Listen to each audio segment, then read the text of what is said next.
Hello everyone, welcome back to your favorite channel. I'm King H once again. Yesterday we discussed mental illness and wellness. I hope you got to get enough information based on that, and if you want more, as I always say, you can read about it, get to understand more of it. Speaking of reading, yesterday I forgot book recommendations, which sometimes it happens, but it tends to happen when I'm in the flow and I forget about it. But anyway, here are the books that I've come across that I've read that I would tell you to look into. And obviously, if you search online based on mental illness and wellness, you'll get to understand more. There's a lot of information nowadays. It's just about the person and how you go about it, like if you're really interested in it, you'll get to it. So one book will be by Marshall Linehan, which is Building a Life Worth Living. Here you are. The second book is Brain on Fire by Susanna Cahalan. But this one also is on Netflix, but I'll urge you to read the book first before you go into the Netflix version. I think they miss a lot of things when it comes to everything. Books have more information, so this is Brain on Fire by Susanna Cahalan.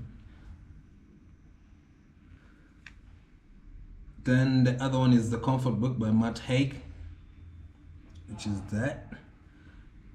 And then Finding Your Calm. This one is by Angela Awicks.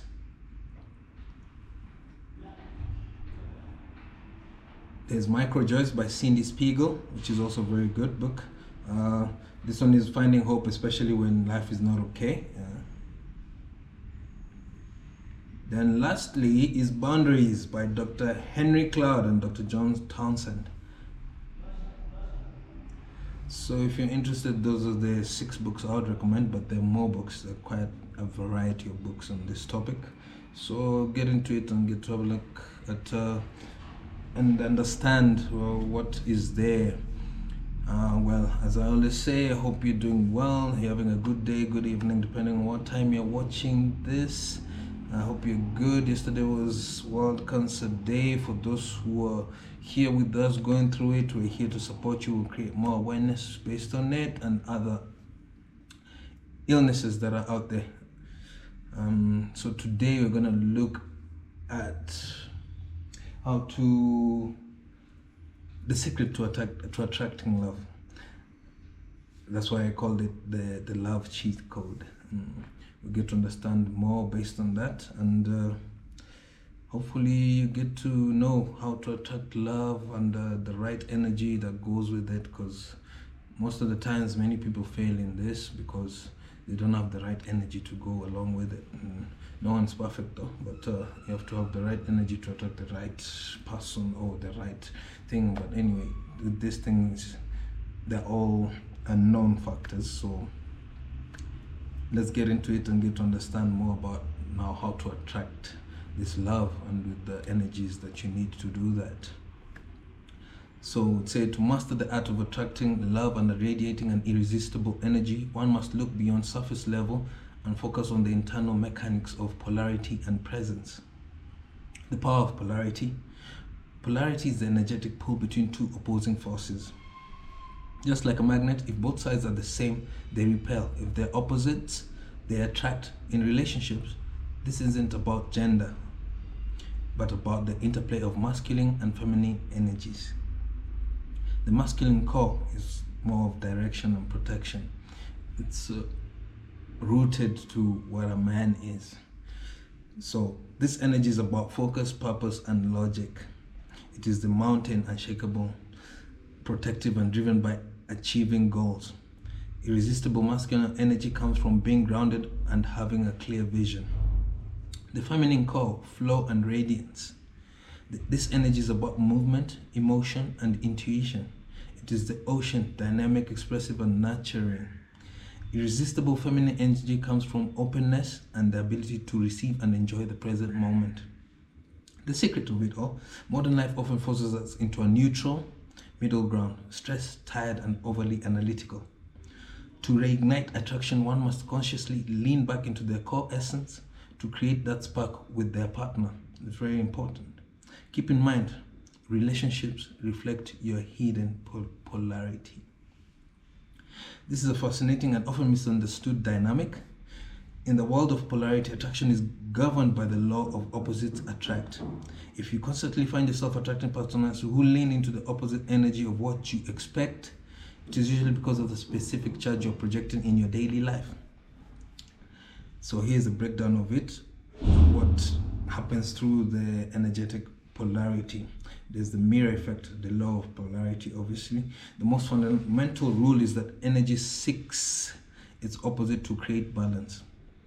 If you're a man in your feminine, if you're often indecisive, highly emotional, and waiting for others to take the lead, you create an energetic vacuum. A woman who is high in masculine energy, decisive, protective, and goal-oriented, will naturally be drawn to fill that space. If you're a woman in your masculine, if you're constantly in boss mode, managing every detail, protecting yourself, and staying in a logical doing state, you project a hard shell.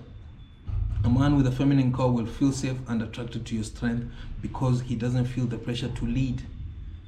The survival mode, the armor. Many people attract the wrong polarity because they're operating out of survival rather than their natural essence. Hyper-independence. If a woman has been hurt in the past, she may develop a masculine armor to protect herself. She becomes the provider and the protector. This armor acts as a signal that says, I do not need a leader, which effectively repels masculine men and attracts men who are looking to be nurtured or led. Avoidance of conflict. A man who fears confrontation or toxic masculinity may overcorrect by suppressing his drive and assertiveness. By becoming too nice or passive, he inadvertently shifts into a feminine polarity, attracting women who feel they must take charge to get things done.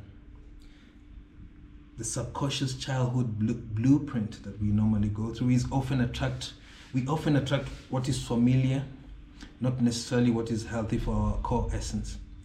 Role modeling. If you grew up in a household where the mother was the dominant masculine force and the father was passive, your subconscious brain views that as the blueprint of a relationship. You may unconsciously seek out that same dynamic because it feels safe or normal, even if it leaves you feeling unfulfilled. The caretaker dynamic. If you were raised to be a fixer, you might attract partners who are in a wounded feminine state, men who need emotional rescuing, or a controlling masculine state, women who need to manage you.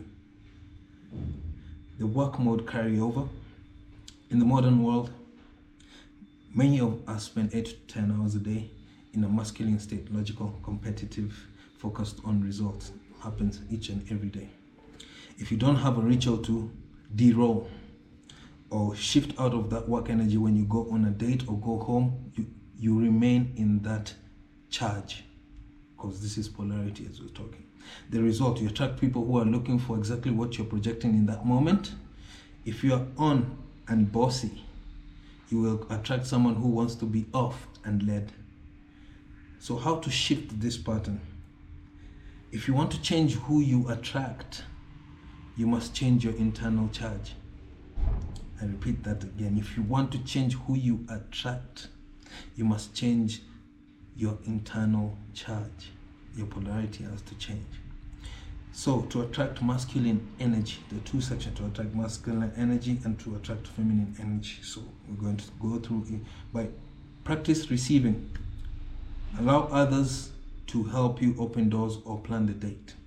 That's if you want to attract masculine energy. If you want to attract feminine energy, make firm choices and take responsibility for the outcome.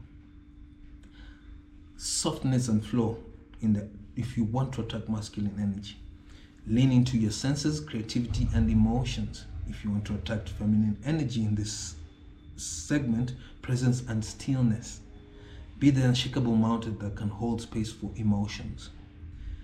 Now, to attract more masculine energy with trust, work on the belief that it is safe to let go of control. And that's for to attract feminine energy, purpose. Align your life with a mission that is bigger than just your relationship. Don't just stay focused on the relationship or how the relationship is going or what is happening in the relationship. No, there's more to it. There's hobbies, there's friends, there's so many things that you can do. Be creative. If you're stuck in the feminine energy as a man and you want to attract that other polarity, you got to do this. So you don't attract what you want, you attract who you are energetically. If you want to partner with a different polarity, you must first create the space for them by returning to your own core. So the magnetism of presence. Presence is the ability to be fully here without being distracted by the past or future. It is perhaps the rarest and most attractive quality a person can possess. Deep listening. Present isn't just about being in the room, it's about making the other person feel like they are the only person in the world. When you provide an empty vessel for someone to be heard, they feel safe and seen. Stillness versus anxiety. Irresistible energy is calm. People who are constantly checking their phones or worrying about what's next project a scattered energy that repels others. True presence creates a vacuum that draws people in. The witness effect. By staying present, you become a witness to your partner's beauty and strength. This validation is a powerful aphrodisiac because it fulfills a fundamental human need to be acknowledged. Creating irresistible energy. When you combine polarity and presence, you create a unique energetic signature. So there's elements and the action of irresistibility. Self-awareness, key thing, self-awareness. Keep saying in all my videos and all that. I don't know why I keep facing this one. I say past and this side, and I say present. But anyway, key thing that I keep saying, self-awareness is very key. I've said it previously in other videos, and you have to be very self-aware of who you are for you to be able to understand what's next for you. And a lot of things are based on this. So self-awareness. Knowing your own needs and boundaries. Nothing is more attractive than someone who is at home in their own skin. Playfulness. Key. Playfulness. The ability to not take life too seriously. This lightens the density of daily stress and makes your energy magnetic. You can't change everything in one day. You can't do everything in one day. You can't change anyone in one day. You have to be light when you're moving. The energy that flows with you depends on how light you are. Because if you're always constantly thinking of, how am I going to fix this? How am I going to do this? How am I going to do that? Your energy that you're transmitting out there is always negative, by the way. It's a negative energy. But you feel like you need to fix it. But why? Some things you have to let go. Let go. The only thing I can say is let go, because if you don't let go, you fixate yourself on these issues and life keeps on moving without you because you're existing here, but you're not living. So, playfulness, key. Emotional safety. Using presence to hold space for partners' emotions without trying to fix them immediately. Using presence to hold space for a partner's emotions without trying to fix them immediately. I repeated that because emotional safety is key to any relationship besides communication, obviously trust, loyalty, and other things that come in between, and you need it. You need it. You really need it for you to thrive in your relationship, or even to be more energetic and present in that moment to attract whoever you attract. Many of us or many people tend to attract what is not meant for you because in that moment you're submitting this energy, depending whether it be it masculine, be it feminine energy you're submitting, then you're getting the wrong mix, then you're out there saying, no, this person is like this, men are like this, women are like this. No, it's you, my friend, it's you. It's all you. So learn with your polarity, get to understand that before blaming, because people are so quick to pointing fingers. No, it's this person. No, it's that person. Quick to blaming. Take accountability for your actions, take accountability for your feelings, take accountability for anything and everything. Be self-aware enough to be strong enough to admit that, you know what, it's me.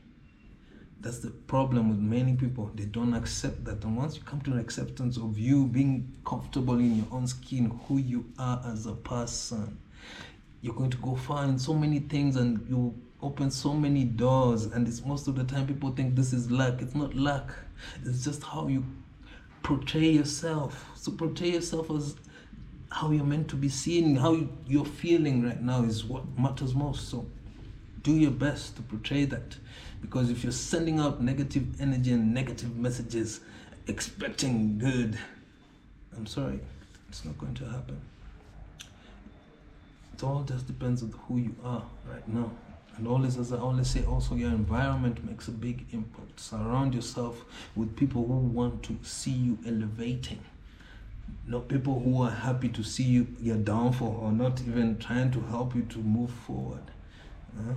All this makes part of you, but they don't make your personality, because you can change at any point in time. You can change anything that you want for yourself. It will take time, it will take resilience, but you can do it.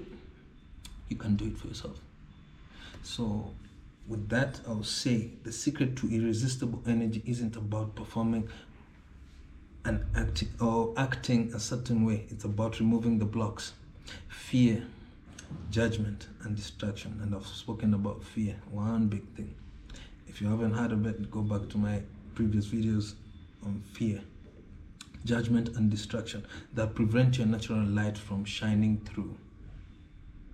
Don't let your natural light be dimmed by anyone or anything. Just try your best to be the most authentic version of you, but in a respectful way, in the sense that you're not hindering anyone or harming anyone in the process just because you want to stand tall.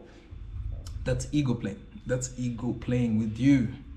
And that's the other thing. You become a narcissist at the end of it. You don't need to be a narcissist. So kindly be true to you. Once you're true to you, you can be true to the rest around you. So with that, I will say thank you for watching. Please like, share, and subscribe. I really appreciate it. It's the least that you can do. I hope you're having a good week and everything is going as you planned. And if it's not, there's better coming, and always believe in better. As I say, you have to have faith, and as I mentioned, yes, have hope, but faith more, because faith is believing in the unknown. So believe in that unknown, and trust me, you wake up every day with purpose besides, oh, I'm going to work, oh, I'm going to, no, just believe in the unknown. And once you believe in that unknown, have faith in it. As I say, faith in it, and everything will always be okay. If you have that mindset that everything is always going to be okay, believe me, everything will always be okay. And with that, once again, thank you. It's King H. Have a lovely evening. If you're watching this and it's nighttime in your place, have a lovely morning, depending on where you're watching. And live this life. It's only you who can do that. Nobody else can do it for you. Thank you.